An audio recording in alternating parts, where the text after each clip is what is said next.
Kia ora, namaste, adab, guys. What is up? It is my huge pleasure to be bringing to you guys my interview with actor, director, producer, and writer Marcia Kimpton, who is an independent filmmaker. So we had a good chat. I learned a lot about filmmaking as a process, particularly from an independent movie maker's point of view. I learned a lot of things about what is the norm in Hollywood, as you guys will find in my interview. But before I go any further, I'd just like to give a shout out to Mad Mughal Memes. I'll put the links below. They're basically a memes page on Facebook. They're really funny. They're really informative about Indian history, so you learn and have fun at the same time. So shout out to Mad Mughal Memes. And without any further ado, let's move in to our interview. Thanks. Got it. Okay. Hi guys, welcome to my channel. So I'm here with Marcia, who is a independent director, a writer, an actor. So she does a lot of different things, and I'm so glad to meet her because I've been following her on Instagram, and I love seeing the stuff that she's doing in Amsterdam. I've seen trailers of a movie, Bordeaux Blues, and I'm really looking forward to watching that movie. So I'm here with Marcia, and I guess Marcia, if I can ask, what got you excited? What got you into the movie business? How did it all begin for you? I would say that I always loved movies, but I never thought I could be a film director. First off, there aren't a lot of female film directors, so it's just not something that you even think that's really possible. And I knew at 12 years old what I was going to do. I was going to have a late night show. I was going to be like Wow. Dick Clark, and it was be a rock and roll show. And I saw it very clearly when I watched Dick Clark, American Bandstand, to date myself.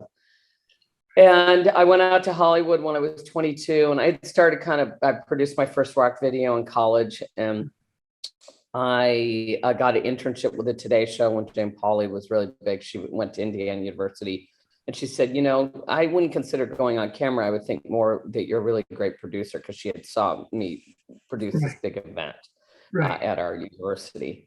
And so I went out there thinking, my dream is to be on camera doing a rock and roll show, but I'll work in production. And I did a lot of rock videos and became a production coordinator, and then basically started writing the show that I had this vision for since I was 12, and got this producer to back it. And the next thing you know, it's on 125 stations across the United States. I'm 24 years old.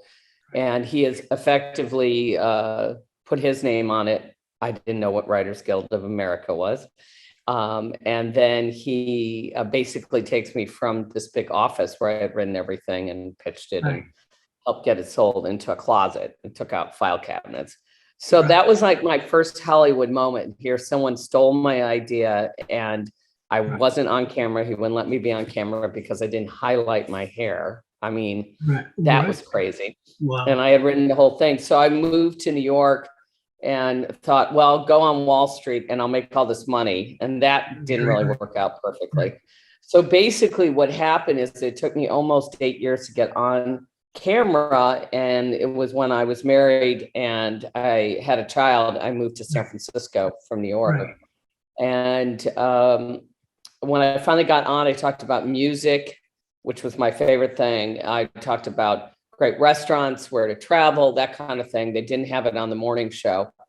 And it took me about 4 years to get a sponsor, which was Budweiser. And I got my own late night show. I wrote it, I did the pilot, I got it on another station, and then it got taken off 14 weeks later, which was really, really upsetting because I basically, the TV business is, you have to have someone that really believes in you.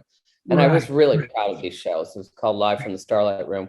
And so this is a long answer. Basically, I went with a powerful agent, met everybody in Hollywood with these tapes. And they just kept on saying, you're really talented, but there's no room for a woman in late night. And I'm like, what? Yeah, that's crazy. And so basically, I was 38 years old at that time. And I had a spiritual crisis. I just gave up on my entire dream that I had seen.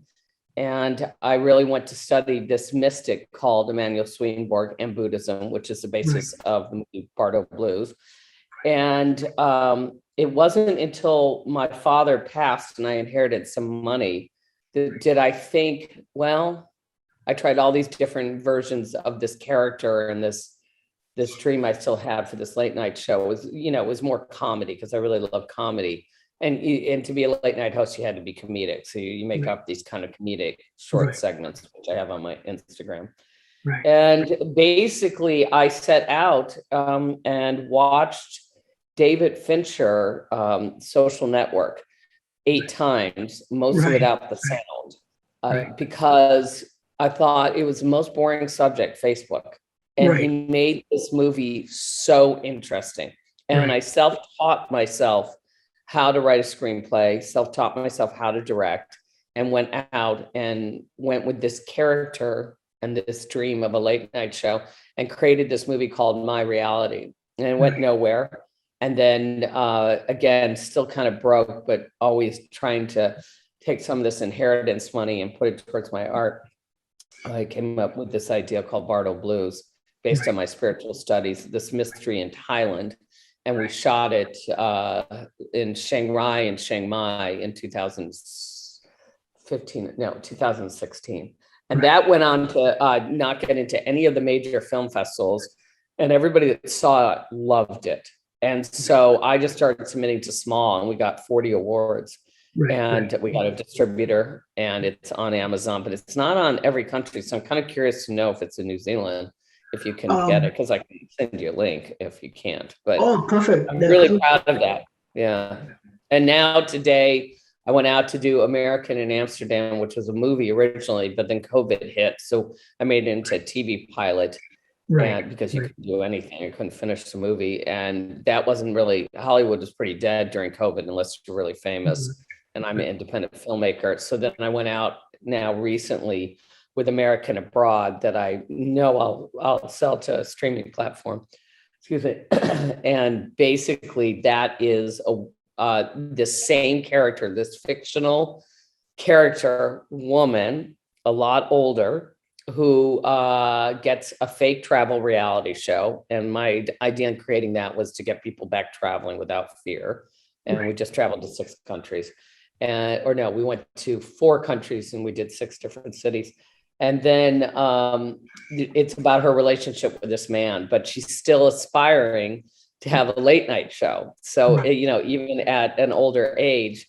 And I am going to, with the little money that I have, I'm going to go and produce 6 late night shows here in Amsterdam, where I just moved a few days ago. Cool.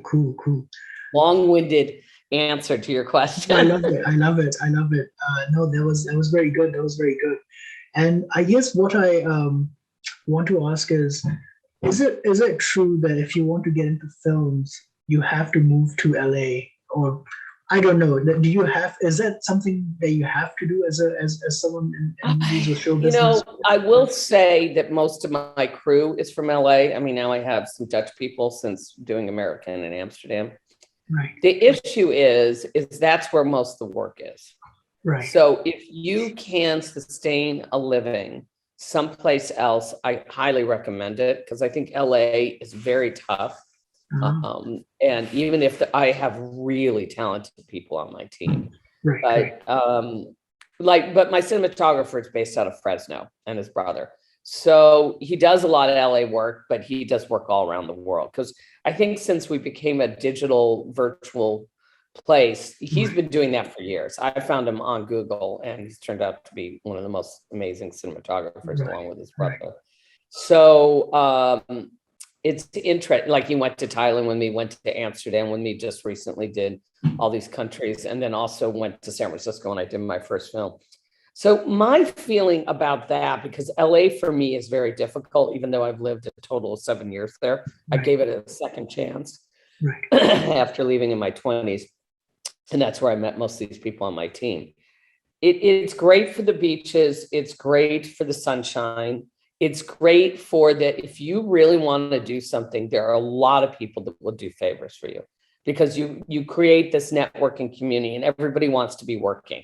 So, a lot of people do student films all the time. So you just say, hey, I'm not in university right now, but I'm doing this film. So you can get really cheap labor and a really creative supportive group, which is what I got when I moved back there. The issue is it's just, it's a hard city. I mean, it's a major city. You're driving all the time. The rents have gone up. And so I think like for someone in Kansas City or where you, I assume, are you in Auckland? I'm in Oakland. Yeah. So someone, I mean, that's a major city, but I think that if you have an idea today and you really study structure and writing, and actually I wouldn't even structure anything exactly like the way they tell you, because then you're not finding your vision in your art. But if you really practice every day on writing and then going out and shooting with your phone and just learning basic software of editing, you can create these little short films. And then eventually you start to realize how to make a story. And I have to say, the more you do it, the better you get. Right. And, it's like anything. So I really don't believe you have to go to LA. The issue is if you don't have good sound and you don't have a great editor and you don't learn how to edit really well and you don't have great actors, you don't have anything. But you could do something with yourself and you can go out and basically create anything out of your mind and create a dialogue and then figure out how to get pretty cheap sound equipment, figure out how to edit. And what you'll have is a basis of the story that you want to create. But if you're thinking big budget, there's no other place. Then, you've got to be, for the most part, in LA. And selling scripts today, I think it's always difficult, but used to be if you had a great script, and I have a few scripts that haven't sold.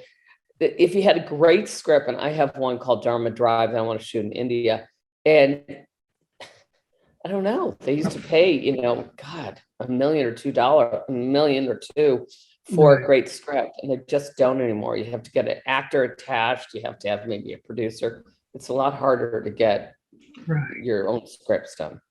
Right. Because I have friends in Auckland who are filmmakers as well, aspiring filmmakers, and they shoot a lot of things with very low budget or no budget at all. So what would be your advice to people in terms of getting financing? How does that side of things work? Do you just go to I did my own money, and so that's really, I don't have much help in that. I mean, I did do Kickstarter for American in Amsterdam, and I did raise, I don't know, 3,000 to 5,000, but that's not enough for a film.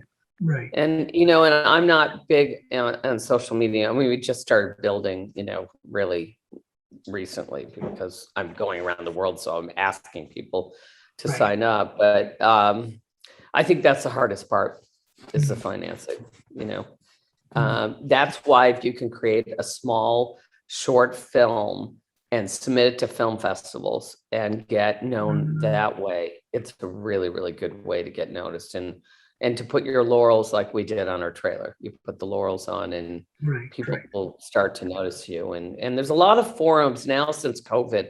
I do get a lot of forums, and you can just get in these forums and kind of be asking questions of certain people and blah, blah, blah. But unfortunately, LA, it is who you know. And I'm not very good. I just continue doing my art, hoping that someone's going to see it and enjoy it, because the people that do see it really do enjoy it. And, I feel very confident about this one. We'll sell this to a platform, but, I've had a lot of good art and it just hasn't sold.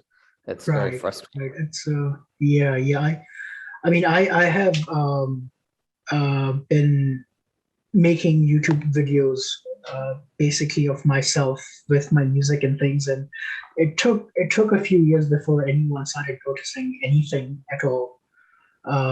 But I guess good thing is I've got friends who are there to people in my network who are there to show me what to do, how to do it, etc. And I guess is there a lot of this strong bond between filmmakers, and is there like a really good fraternity that allows you to again, you're talking to a female, Sunday morning that should have probably brushed her hair. Right. I think that you would expect more women to help out more women. I don't know how much Right. that happens. Right. I've gone to women in film events and gone up to people, and they always say they're going to help you, but they don't always do it. Right. I think back to the situation, it really comes down to, like in Auckland, going to every kind of film event. It sounds like you can't do that right now, but Right. that you go to these events, you network with the people, and you find people. I do have people all around me that have the same vision and see the same thing as I see. So the more you can network about people with the same creative vision, but there are a lot of grants. I mean, if you're trying to do documentaries, you can get a grant. I mean, it takes a lot of work. But in regards to fictional independent film, I mean, it is getting worse and worse, unfortunately. Smaller and smaller than where it used to be much bigger. The big guys are kind of running the show, like Netflix and Amazon. And it's the same thing that's always been. Do you have a name? And if you look at Bardo Blues, we didn't have a name. And I put this really great actor in for the first time, his first film, and he did an amazing job. So I don't know. I think that if this is a Zoom session about how to raise money or how to make your film, I can tell you that I did it out of nothing. But I did have some inheritance money. So, that money, I went really broke many times, but that money would sustain me to be able to do my projects. And, I did try to play the game in LA and try to get things financed. And some of the greatest art comes out of real struggle, because if you look at what's especially done today, it has this certain kind of package now, or it's really dark. And I don't think that, the movies in the 70s, 80s, and 90s were as dark. I mean, there were mysteries and stuff like that. But so now it feels like as the world kind of gets darker, that the material is getting darker too. And if anything, that's what I'm trying to do, is do comedy and bring more laughter and light in it. And I feel confident it'll sell. But there seems to be a certain type of art that I seem to see repeatedly. Like, I know for a fact, my co-writer and co-lead, he can sell a horror film very easily now. Right. So if you want to go into horror, which I don't, Right. that genre sells easily, and you don't necessarily need names, and you can. Again, have you ever seen Blair Witch? Oh yeah, yes, absolutely. Right. So yes. that's a brilliant example. I mean, it Right. was a long time ago, but it scared me, and I saw it in the Yes. theater. That was a great example of a movie that made so much money, that was made for nothing, and it was just Right. ingenuity. And that wasn't that was based on fear. It wasn't like horror and killing and stuff. Right. So I think that's one of the best examples of a bunch of filmmakers going out with hardly any money and creating something really great. Right. Blair Witch Project. That's it. Right. Yes. Yeah. I mean, I remember watching that movie, and it was so scary. It was very scary. That movie. It was effective. It was very effective in terms of what they were trying to do. And so, what do you want to do as a filmmaker? What do you want to do? Obviously, you're a musician. I mean, I have, I know some people in Auckland and some people in India who are filmmakers.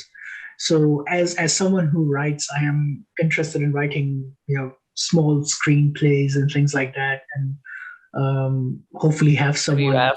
Have you asked them what they're looking for? I've spoken to some of them. I have spoken to some of them, and they haven't. They haven't given me a specific genre. They're happy with anything that can be made for with a low budget. Anything that was my guideline. Anything that could be made with a low budget. I do think I always think as a producer when I'm writing. Yeah. Right. I mean, I'm trying to think big right now, millions of dollars and getting it on Netflix. But I think when you're starting out, you have to think budget and you have to write small. But again, if you have someone that will sponsor you, then think big. I always think big, but it's very hard to get big budget films going. Right. Yeah. Yeah. And I guess you've already pointed out a few times that as a woman in Hollywood, as a woman in the industry, it's a lot more challenging than men. And what was it like? I guess before the Me Too movement, before the gender equality movements and things like that, um, was it incredibly hard for a woman to be a part Yeah, of I the mean, it industry? wasn't even a possibility. I think the French and the Danish are more supportive of women directing than Right. the US. I mean, Angelique Jolie, I think, is a great director, and she made that transition because she was such a famous actress. Right. But and why only one woman? Or no, now two. As of, I love Chloe Zhao's. Well, it wasn't her first film. I think it's second film. The writer was brilliant. I wasn't a big fan of No Man Land. It's not because I don't think it's beautifully shot and beautifully acted. It's just was not my type of film. But the writer I thought was amazing. But why there's only two women that have won for an Oscar in directing is beside. I just can't comprehend it because there's a lot of talent out there. Right. Yeah, I think that one thing that Me Too did, because I'm on camera, really not looking camera ready today, but I find that because I went through that, so many men harassing, that can't happen anymore. So that part, I think, has really been the good part about Me Too in changing the industry. They know that they're going to get caught. But in regards to giving women an opportunity, I mean, I had a great late night show, and the idea that women couldn't be in late night in the late 90s, it's weird. And it was interesting that I love film, but I just never thought I could be a director because there wasn't a lot of women that you knew about that did it. And because I got so shot down as a really talented host with a lot of talent, that the only way I did this about 14 years later is that I just was determined because I love art and I had a vision. So I've always had a vision. So that's the one thing I'd say to artists is you got to have a vision. You have to have whatever you love. Just start writing in a log, book or a blog book or whatever you want to call it. Just start writing what you see. I'm just always making notes about what I think is funny or what I think is interesting. I'd like to do this movie in India that I wrote. I would love to do a movie in Venice now, Italy. I just recently went there. I see the story in the environment, and then I make notes about it because I'm a very visual person. So I just feel like for women, I hate saying that general cliche, but I think especially in art, it's very, very difficult in Hollywood to do any kind of male role. Now, having said that, I would probably list my top directors as usually men. I mean, I love Francis Ford Coppola. There are, David Fincher is brilliant. Did they get more of an opportunity? Yeah, probably, but they work their asses off. It's not like these people don't work hard. So it's just interesting that if you see Bardo Blues, you'll see the male and the female in it, that sometimes women, I don't want to make generalizations, but their films are, I think it's important to tell a woman's point of view, but sometimes I don't think that they're always well shot or well directed. But you don't know if it's the chicken and the egg. Have they not been given more? If they had been given more opportunity, would they be doing better? Would they be like a David Fincher or a Francis Ford Coppola? Oh yeah. I absolutely feel. Yeah, and then Catherine Bigelow, who got the first Oscar. I mean, The Hurt Locker is brilliant, but it's very much a male story. I mean, that's a male story, male perspective, male everything. So that's more extreme than my story, Bardo Blues. My Bardo Blues has a female and a male kind of feeling to it. So it's interesting that she got the first Oscar doing a very male story, but it was Right. brilliantly done. Yeah, I It was agree. hard for me to watch because I was so Oh, anxious. yeah, it is. It is, yeah, it is a hard one to watch, definitely. And I guess when I was, in high school and growing up and stuff, at that time, a lot of movies, like big budget movies I saw, there was the male character who's the big hero, and then there's a female who's more like an eye candy, pretty much. That was it. But I think Kill Bill was, Tarantino brought in like a female lead, and she was cutting people and doing all sorts of cool action stuff. And Yeah, Uma Thurman was great in it. It's yeah, just, it yeah, also, again, why do we have to deal with violence? But you yeah, are. I mean, it was brilliant. It was brilliant. You can't Yeah, deny that it was yeah, brilliant, but that's a great perspective there. Thank yeah, you. yeah.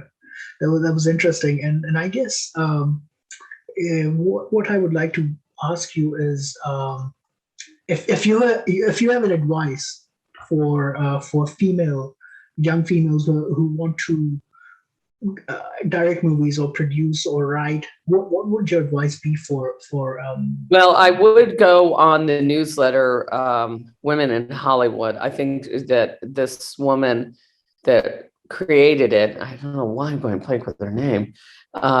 She just lists all these great films that are done by women every week. right, And right, so I would start studying women in film, right, and look at their films. yeah, And then I would, again, I mean, I have pretty much all men on my group, right, I mean, I'm surrounded by male cinematographers. I'm sure there's great female cinematographers, but I mean, it's just that seems to be what happened in my life. So I would really join everything that says women in film and I did a great interview. God, I mean, I'm a little slow this morning, but a great interview with this group out of London where they kind of curate films and look for independent films, and they're all women.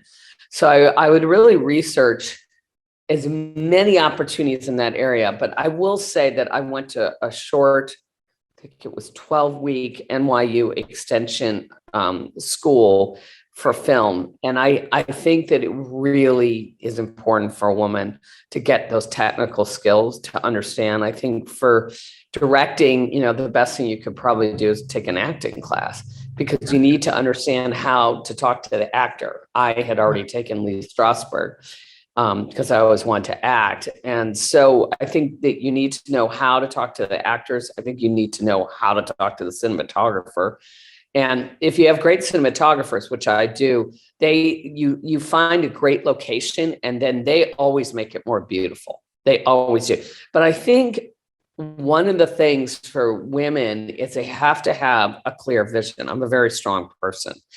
So you don't have to be as strong as me, but you have to have a clear vision of what you want. So I think it's, if you're young, your exploration of yourself and your unique vision on this world, because I think all of us are artists. I think we just get suppressed by our parents and society that we need to go in a certain direction. So I think you come out with a certain amount of creativity as a young baby. And that's why playing is so great and important, and not being on your phone all the time. But these young kids are on the phone all the time. So I think that what happens is that if you really are an artist, you have to take the journey of knowing money may never be there, and that what you're doing is you're satisfying and fulfilling your life vision. And that's what it was for me always, because I always knew who I was. But I think a lot of people don't know who they are, and they don't know how to explore their creative vision. So that's why taking classes really helps. And even if it's a painting class, you're learning about creativity and that creative brain. And I think the more that you explore your creative, unique vision, each person in this world has a different culture, a different background, a different vision, a different upbringing, and they have a different perspective that would be in film interesting to someone if they communicate it well. So what I may do, may not be interesting to you. but it will be interesting to a certain group of people. And obviously it is interesting to you, and that's why I'm on this interview, but you don't have to get everybody. You just have to, that's what's so cool about the internet. You can get, and you obviously are doing that with your YouTube following, you're getting a certain group of people that are interested in what you're doing. And I think that's so beautiful. Right. Yeah. And one of the things I personally really admire about actors is actors make it look so real on the screen. You're pretending that you're sad or you're happy or you're feeling a certain way in a certain situation, but you do it so well. You as an actor show your emotions so authentically. Does that require training, or is that something you just learn on the job? I have to say, people do not really, thank you. I take that compliment, and that's very nice. People do not know how hard acting is. They really don't until they do it. And I think, well, I did 2 years and then I did a lot of privates after that. Oh my God, they're reminding me. I tracked down my private coach in New York City because I wrote a book called Escaping How. I really need some more coffee. I had some wine last night. Oh my God. I have to think about, my my title of my book, Escaping Hollywood. Escaping Bardo. Right. Oh my God. I cannot believe. I mean, this should not be recorded. This is really quite disconcerting. I have to look up on my website what the name of my book is, but I wrote a memoir. Okay, so that would be a great thing to, Escaping the Hollywood Bardo. Oh my God. That would be a great book for young filmmakers, especially women, to read because, and it's on Amazon and it's not a big hit yet. It's not over till the fat lady sings, as they say, because it basically, I wanted people to hear how challenging my journey was and how I never gave up. So when you go back to the acting thing is I took I was supposed to send I've tracked down my acting coach. I can't believe I found her. It was not easy because she's doing mostly kids acting today. And in New York City, and said I wanted to send her my book because I mentioned what a great acting teacher she was. And I think some people do have the natural talent, but what Meryl Streep brings, I couldn't even do what Meryl Streep does. Or Sean Penn.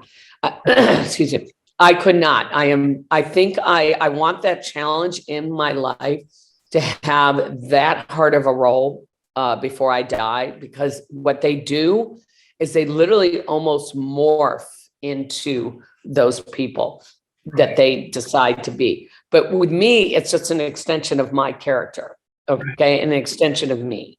So, but what's really hard is you've got 3 cameras on you, because we're low budget. We've always got a car, or we're waiting on sound because we're outside. We don't have controlled sets because we're low budget.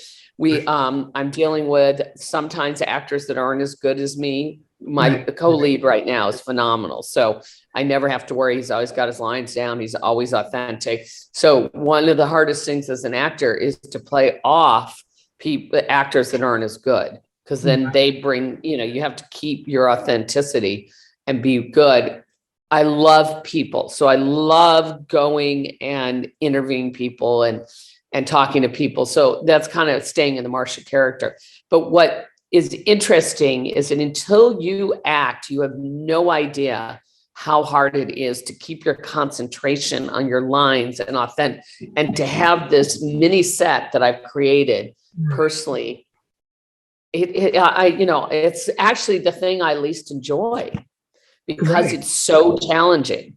I only do it because I have this vision of this character and I don't want to give up on this Marcia character. But honestly, there will be a day where I'm just behind the camera because I love that and it's easy. And also, you always have to think about how you look, and when you get older, it's a little bit more self-conscious, or you just don't care. But I do care. So thank you. I'm really proud of my acting and I work really hard at it, actually. Yeah, and I can see that in the Instagram clips that I've seen. That's the reason I decided to contact you, Marsha, because I saw a clip of your acting and I was like, wow, this is so cool. I really found it. I'd love to know which one and how did you find my Instagram? I can't remember. I think I'm looking at my phone. So I am not sure how I found you on Instagram, but Was it on your news feed or was it an I think ad? so. I think that's it. Yeah.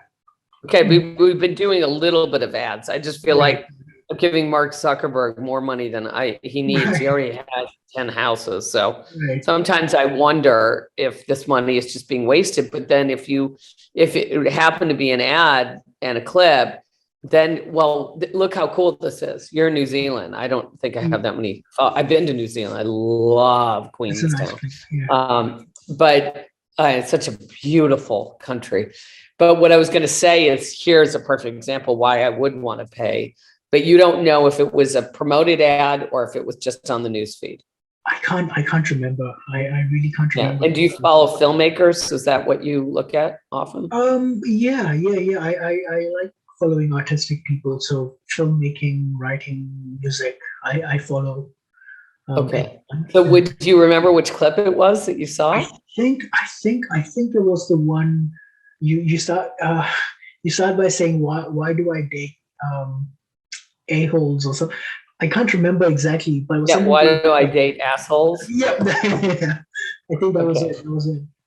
That was it. Yeah. So I saw it and I was like, wow, I really love this. I love the character, and I just wanted to talk to you after watching that clip. Thank you. Yeah. And I guess one of the things I often hear is when people talk about the process of becoming the character in a movie, I hear a lot of crazy stories, like actors that completely isolate themselves from society and do all sorts of crazy things too. I mean, some people say it looks so easy because it's just an extension of me. Right. It's just this wacky character of me. So with Bardo Blues, it was a lot harder because I had to be incredibly calm while directing and playing this woman, Gabriella. But, I wrote it. So I knew what I was writing and I knew what I wanted and I knew what I could do. The person that played opposite, more the evil person, Claire, played by my friend Gina Gregoline, was much harder. It was a much harder thing. But yeah, I'm just not that person. But you'd have to talk to Sean Penn or Meryl Streep or some big actor to ask their process. My process is to get the lines down and to write things that I can authentically be. And so, all my comedy is just an extension of me. I'm just much wackier in the comedy than I am in real life. But still, it goes back to what you said in the beginning.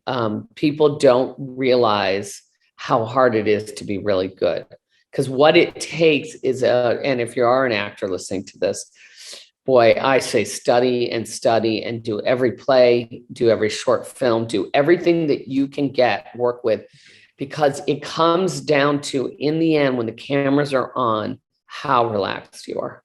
Right. And if you're not relaxed, it shows. Right away. Like, people have a tendency to go like this. I'll do auditions and say, your shoulders are up. And they're like, oh, I didn't know that. It absolutely gives away that you are not good. Got my vitamin drink. Right. Yeah, fair enough. Got my brain cells working so I can remember my own book. Right. Keep me going with Marta. I put this up on YouTube and I'm like, oh my God, I'm so embarrassed. I can't remember my own memoir.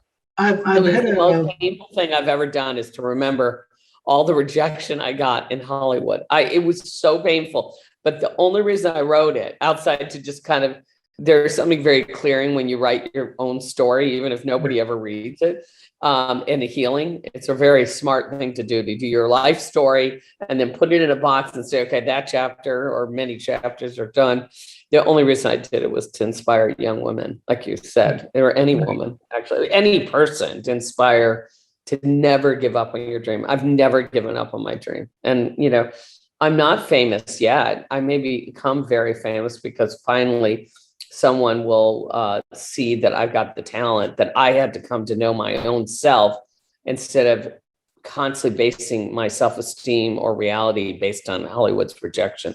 And I think that's the hardest thing as an artist. You got to do what you got to do and not care what people think, but you've got to pay your bills. And that's the hard part. And it's hard getting money for your visions. I mean, I just lucked out because my father, when he passed, I got some money. I just really lucked out. I didn't expect to get a dime from him. So, Right.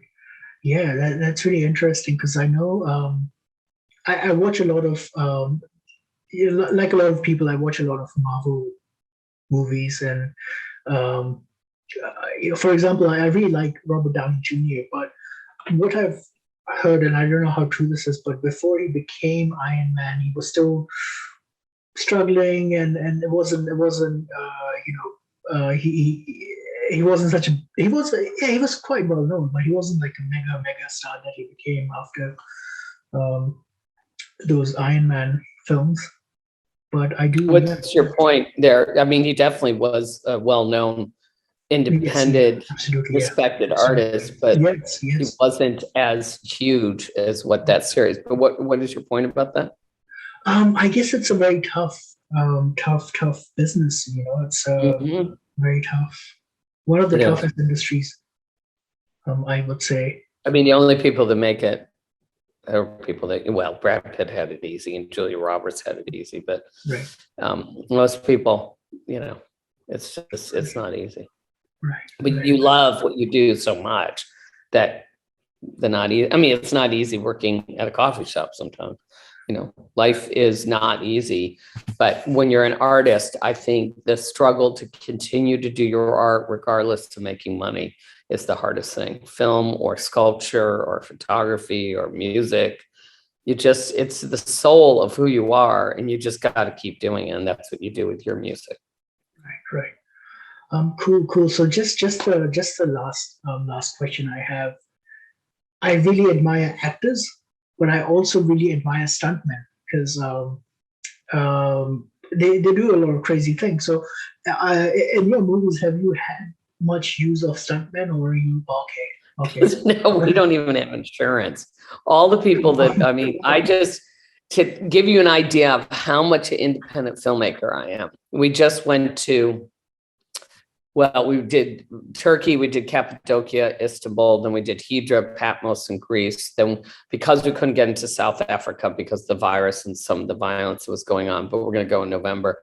We went to Portugal and Beaune, France. And with this virus going on and with all these PCR tests, it cost me so much to have everybody do the PCR test, but going into each of these countries. I kept on saying to everybody, if you get sick, I have no insurance. All those big films, even the small films, have insurance. So if something happened to my lead, I have now paid for everybody to come over, and he's gotten sick. I don't have anything. Wow. That gives you an idea how much money I risked and how much I believed that we were going to be okay. I don't know anybody that does that. I certainly don't know a woman, and I'm not trying to brag, that writes, produces, acts, and directs, right? But that gives you an idea how determined I am, my vision, and how the only reason I ended up doing all the roles is because I didn't have enough money to hire other people. So I learned and forced myself to understand how to do all these roles. So what's interesting when you say about the stuntman, there is no way. That would be way too risky if you don't have insurance. So everybody, Brad Pitt, when he does a film, they usually take out $30 million on insurance on him, that God forbid anything happened to him where he got sick, right? The insurance company gives them $30 million so that they can push back the production by 3 months. Oh my God. So, and the independent films usually take out $1 million in insurance. So God forbid anything happens to any crucial, like you can replace a cinematographer. I couldn't really replace it that quickly. I have 3, so I have a backup. God forbid anything happens. It's so wild. Can you hear the church bells behind me? It's right now. It's Sunday morning. So what I was going to say is that it's interesting that you can maybe, for me, I have such great cinematographers, I couldn't in 1 second get a new cinematographer. Right. I have such a great sound man. He never makes any errors. So I guess you could replace him quickly, but he's pretty irreplaceable.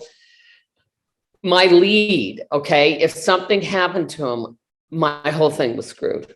Wow. So it's just really interesting to give you an idea how much I risk. And, you know, I have such respect for stuntmen. Right. I think it's a really hard profession. I think there's a really good documentary out there about stuntmen. Right. I don't know if you've seen it, but I don't know what the name of it is, but it's just about the life of a stuntman, because I'm always looking at different films and stuff like that. Right. So no, that's just, you know, this is low budget looking high budget, but that hopefully I've educated you on insurance, and that's what most people do. But you know, right. There was, I don't even think anybody would insure me going into all these countries. That's the other thing, is if I had a Netflix deal already, we wouldn't have gotten that show done for another year, because you know, they're very particular about protocol, and we just went into each of these countries and we got permits and we made it all legally right, but we just went so fast. So right. Awesome. Well, this has been an incredibly exciting talk, and I have actually learned a lot about filmmaking, about the industry, and it's been a great talk with you, Marcia.